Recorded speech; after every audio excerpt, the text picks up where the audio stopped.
Good morning and welcome back to part 3 of Lost and Found. I've been sharing a little bit about my journey back into music after having vocal surgery years ago. So we're to the point in the story where I had the surgery. I was not healing. I was like, all right, I just need to do this and see if I'm switching gears with my life or what's going on. But the weirdest part of this process, after the surgery, they were like, okay, don't talk for this many days, but I didn't know that I wouldn't physically be able to make a sound. I remember trying to and just nothing, I'm talking nothing came out, and it was the weirdest feeling. And then after that, after the days went by, it was like you get so many words in this amount of time. And that was also a pretty crazy concept to think about as well.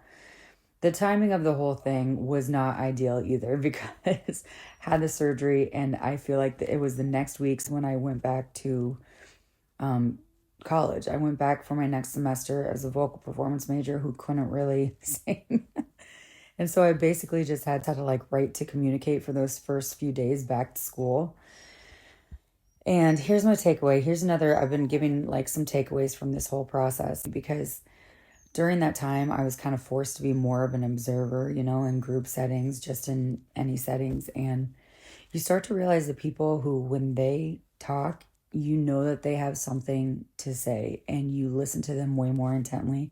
And then there's also the people who really love to hear themselves talk and they're using all the words, but they're not really saying much, like all at the same time. We've all done it, but it's something that I just really became hyper aware of. Yeah, it's just how many words are wasted, honestly. And like during that time, I was like, you get so many words in this amount of time. So basically, choose them wisely, which I think is just a good lesson in life in general. So here's part 3. We'll be back for more. Thank you guys.